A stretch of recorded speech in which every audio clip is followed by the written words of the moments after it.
Right, so hello everyone, my name is Jay and welcome to a very quick iPhone 5 vlog, I guess, or review, I guess you can call it.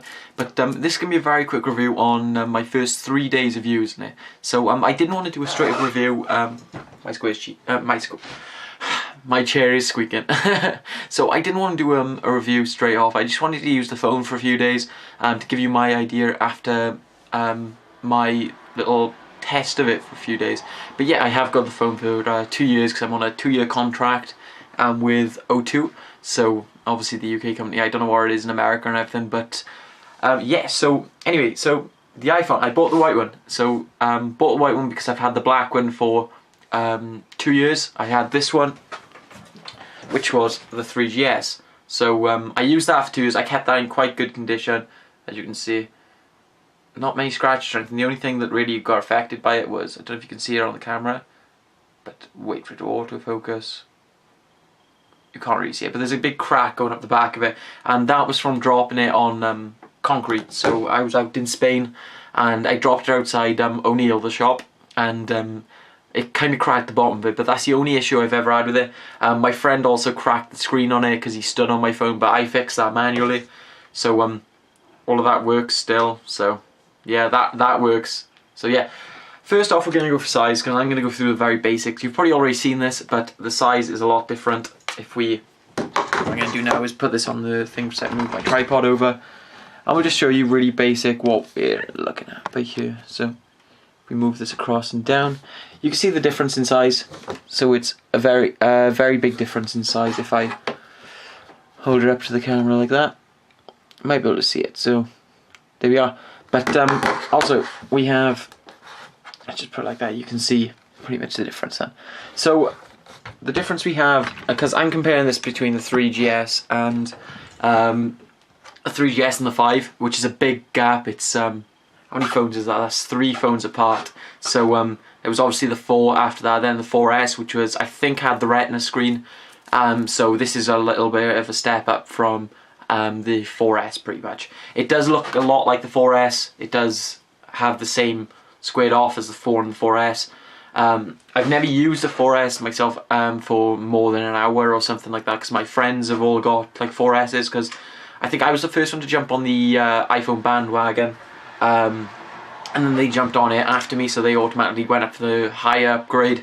So I got stuck behind with the 3GS, which never really bothered me, because to me the 3GS was a really good phone, but now looking at it you realise how small the screen actually is.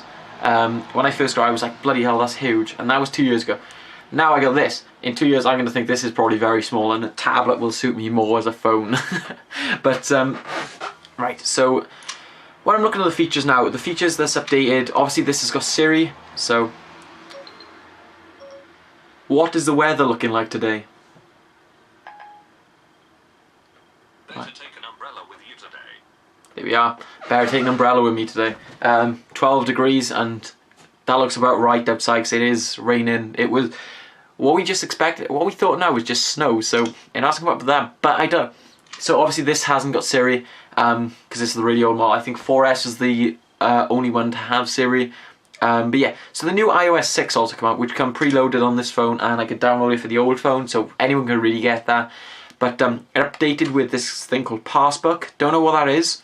I know what it is, but I don't know how to use it, because I've not got any boarding pass or anything that I can upload to it. So yeah, that's pretty much that. The camera. So the camera has been updated a little bit. I've actually, if I show you that. So we got that, and we've also got this camera, which is the front-facing camera. So yeah, you can kind of see this is like Inception.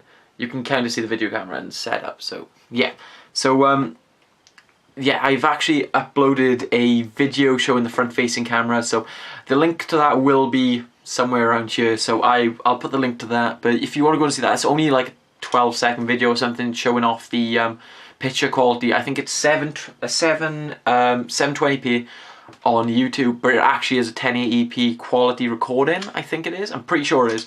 But it's a very nice camera. It's very nice indeed how it looks and everything like that. So what else do we have on here? I'm trying to think of some of the key features. It is a lot thinner. The phone is a lot thinner than the 3GS. as you can probably see. The only thing I'm not too sure of, I don't know if I like it or not. I like the squared off effect, but I also like the curved effect. I did see like a prototype for the 5, which I wish they implemented, which was a curved back, but a squared off front. So instead of having the curved edges like that, you have the squared off edges. Sort of, you can see it takes off the little edging around it, and also a curved back, because then it would sort of be best of both worlds then. So, don't know, it's a lot lighter. The weight is about half the amount of the 3GS. So if you've ever held a 3GS, you know what I'm on about. And the 4S is pretty much the same weight. It is still quite weighty. So, okay. I'm trying to look now if there's any more key features that I need to point out. The maps have been updated, which is a shame, because obviously they had their argument with Google, which affected the YouTube. But in effect, a better YouTube app come out. So, can't say much about that, but the maps did get kind of a debuff, I guess you can call it. So I don't know how well you can actually see that, but yeah. So they got kind of a debuff than the thing there, the Google Maps. It has got 3G, but what I've read up on the thing and what I've been heard of people is the more people use the maps, the more they get updated, because they get updated through 3G and 3G, 4G. Oh, that's another thing. It's got 4G on it. It gets updated through all the people using using the maps and getting ideas of where areas are. So Google Maps have been running for, I'm gonna guess, about 8 to 10 years. That's how long I think they've been running. Not too sure. You can't really quote me on that one. But so yeah, so they've been running for a long time. So they've had a lot of time to get information. But right, so I'm gonna. I'll give you a reason why I chose Apple over Android, I guess you can call it. I was gonna, my borderline was the iPhone 5 versus the Samsung Galaxy S3. So they were my two choices of phones I was looking to get in. HTC One was also there, but that got scrapped straight away. That was the first one that was out. I really didn't want that. So, right, the reason why I chose Apple over Android was because I feel comfortable with it. So I know what I'm getting when I buy an Apple product. I know it's not a lot of change, but I feel that I know what I'm going to be getting with it. Even though some of the stuff on that I think is a bit stupid, like the charging port. The charging port has changed. So now I can't use any of my old stuff with it. I don't know if the video's going to autofocus. Right, if it's not, you can still see it. But there's a new charging port. It's half the size. It's got an 8-pin instead of 30. It's obviously not half the size, but it's, if you compare it, I'll check now. I lied, it's about a quarter of the size. So it's actually an 8-pin instead of a 30-pin now. So I don't want to talk specs or anything about the phone because I honestly don't know the specs. I just know it's got a Retina screen as opposed to the standard screen. I don't know why it's actually called the standard screen. It's raining now, I hope you can't hear that. But yes, so the screen quality is a lot nicer on it. But the reason why I chose that was obviously, like I said, because of the fact that I know what I'm getting with Apple. But the problem is, when I had a really bad experience with Android, I had an old phone, which I might still have.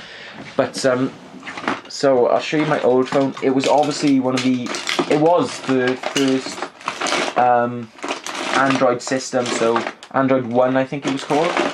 I don't know where it is. Right, the phone. I should have prepped that before I started, but I have no idea where I put that phone. So that was my first ever Android phone. Was the one with, it was a Sony. I think it was a Sony Ericsson or a Sony something. It wasn't a Sony Ericsson. It was a Sony something. But I had a bad experience with it. It just felt slow. It felt more up to speed. Because whenever I was running apps or something, it was always laggy and it was always back on time. So could never really get it to work. So yeah. So that's what my opinion on that is. One of the things that I feel, another one talking about speed, is this one is ridiculously fast. When you're loading up apps, downloading apps, it's really good, it's really quick. With this one, it started dying over time. So until about a year, I can't actually judge if this is going to die down on speed, because this took about a year to start dying down. I'm going to guess this will last a bit longer. The new one will last a bit longer than this one will, just because the processors are a little bit better, you know. I believe they're a bit better. I hope they're a bit better, because otherwise I'm screwed. But yeah, that's pretty much all I got now, guys. So, drop my old phone. So, would I recommend the iPhone 5?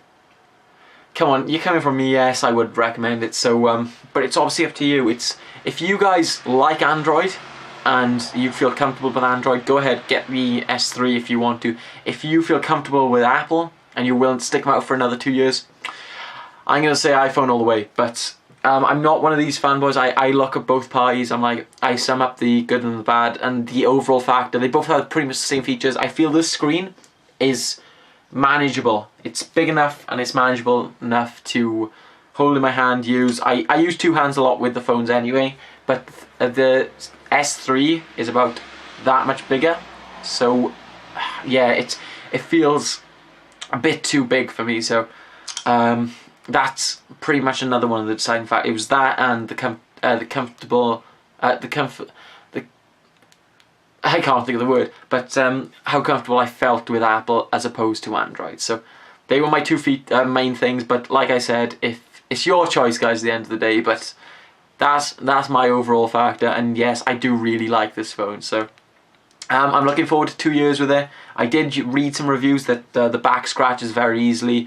But I'm going to compare this to the S3. The S3 has a plastic back. This has a glass mat or something like that. It does. So it feels a lot nicer. It's a lot smoother, I guess. It's a lot, and obviously it won't break as easy. I watched like drop tests. I'm obviously not going to do a drop test with my phone because I don't have the money to go and buy myself a new one. So yes, guys. So I'm actually going to wrap it up there now. We've been talking for 11.5 minutes, just gone 11.5 minutes. So yeah, I'm going to leave it at that. So guys, hope this helps. I not even sway, but hope this helps you with your opinion on the iPhone. This is coming from a guy who's used a diverse range of phones in my life. So I've gone from Android to Apple, and then my dad's stuck with Android. So I think he might be getting like a Samsung or something next because his contract actually runs out next month. And if he does, I'll give you the review on that. So yeah, guys, hope you enjoyed the video and peace. See you soon.